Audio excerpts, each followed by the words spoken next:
The origins of the Men in Black trace back to the shadowy corridors of power within the Majestic 12, a group allegedly formed in 1947 under the directive of President Harry Truman. This clandestine organization, composed of top scientists, military officials, and intelligence operatives, was created to investigate, control, and conceal extraterrestrial encounters following the Roswell incident. However, as UFO reports surged across the country and witnesses began speaking out, the need for a more specialized unit arose, one that would operate beyond the constraints of conventional law enforcement and military oversight. Thus, the Men in Black were born. The beginning controlling the narrative. By 1949, Majestic 12 had realized that suppressing UFO encounters required more than just classified reports and government denials. Sightings were increasing, and civilian researchers were beginning to connect the dots.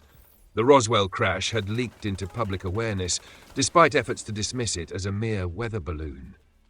Meanwhile, incidents like the Aztec, New Mexico UFO crash of 1948 and the Gorman dogfight saw military personnel engaging with unidentified craft that outmaneuvered anything known to human technology. It was at this juncture that the Shadow Directive was enacted, an initiative designed to intimidate, silence, and manipulate those who came too close to the truth. A select group of operatives, handpicked from intelligence agencies, counterintelligence divisions, and even psychological warfare units, were tasked with approaching UFO witnesses and researchers under the guise of anonymous government agents. Their mission: to discredit, frighten, and control the narrative surrounding extraterrestrial activity. Her early cases and unsettling encounters. The first recorded instance of the Men in Black interfering with a UFO witness occurred in 1950, when Albert Kessler, an Air Force radar technician stationed in Washington state, reported a large disc-shaped object hovering over his base. Days later, 2 men in black suits arrived at his home. They showed no identification, but they knew everything about Kessler's sighting, even details he hadn't yet disclosed. Their faces were unnervingly pale, and their mannerisms felt just slightly off. "You saw nothing," one of them stated flatly. The other leaned in and added, "It would be unfortunate if your memory failed you at the wrong moment." Kessler, shaken, never spoke of his sighting again. A year later, in 1951, the Men in Black turned their attention to Frank Garrett, a small-town sheriff in Texas, who had responded to reports of an unidentified object crashing into a field. Garrett had personally seen the wreckage, metallic, seamless, and inscribed with symbols not of this earth. He had even taken a small fragment of the debris. Within 48 hours, 3 men in black suits visited him. They demanded the debris, stating that it was property of the United States government. Garrett, suspicious, asked for identification. Instead of answering, one of the men simply placed a gloved hand on Garrett's shoulder and whispered, "Some truths are not meant to be known." Within hours of their visit, the wreckage was gone. The field was cordoned off by military personnel, and Garrett found himself reassigned to a new jurisdiction far from his hometown. The Maury Island Incident, a test run. Perhaps the most well-documented early intervention of the Men in Black came in 1947, shortly before Roswell, in what would become known as the Maury Island Incident. A man named David Harmon and his son had allegedly witnessed 6 metallic objects in the sky near Tacoma, Washington. One of the objects malfunctioned and released molten debris, which damaged their boat and killed their dog. Harmon reported the incident to a local newspaper, and within 24 hours, he was visited by a man in a black suit. This agent knew everything. What Harmon had seen, what he had told the press, even minor details about his personal life that no outsider should have known. The agent warned him not to discuss the sighting with anyone.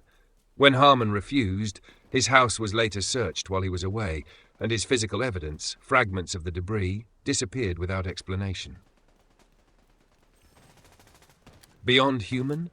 Theories on the Men in Black's true nature. As the years passed, the Men in Black became more than just intelligence operatives. Their presence began to take on an almost supernatural quality. Some witnesses reported that the agents had an unsettling, artificial manner, like they were mimicking human behavior but failing in subtle ways. Others described an inhuman coldness in their voices, as if they were simply reciting words rather than understanding them. In 1964, UFO researcher Dr. Charles Warren theorized that the men in black were not entirely human. He proposed that Majestic 12, in their quest for absolute control, had begun working with extraterrestrial biological entities to maintain secrecy. This idea gained traction when abductees started reporting men in black on board alien craft, standing alongside greys, observing experiments being conducted on human subjects. One such case occurred in 1967, when a woman named Marion Fisher claimed to have been abducted from her home in New Mexico. During the encounter, she saw two tall, pale men in black suits standing inside the craft, emotionlessly watching as the greys conducted their procedures. When she was returned, she found herself unable to recall key details, until years later, when hypnotic regression revealed the presence of these mysterious figures. From shadows to the modern era, the men in black have continued to evolve alongside human technology. In the 1990s, after a surge in UFO sightings following the Phoenix Lights incident, reports of men in black switched from shadowy trench-coated figures to eerily sophisticated government officials driving unmarked black SUVs. Witnesses who filmed unexplained aerial phenomena found themselves targeted by cyber intrusions, their footage erased remotely or tampered with. In more recent years, cases from Area 51 whistleblowers and aviation personnel suggest that the men in black's tactics have adapted to the digital age. Rather than simply intimidating witnesses, they now manipulate narratives, erasing online posts, altering search engine algorithms, and using misinformation to discredit anyone who gets too close to the truth.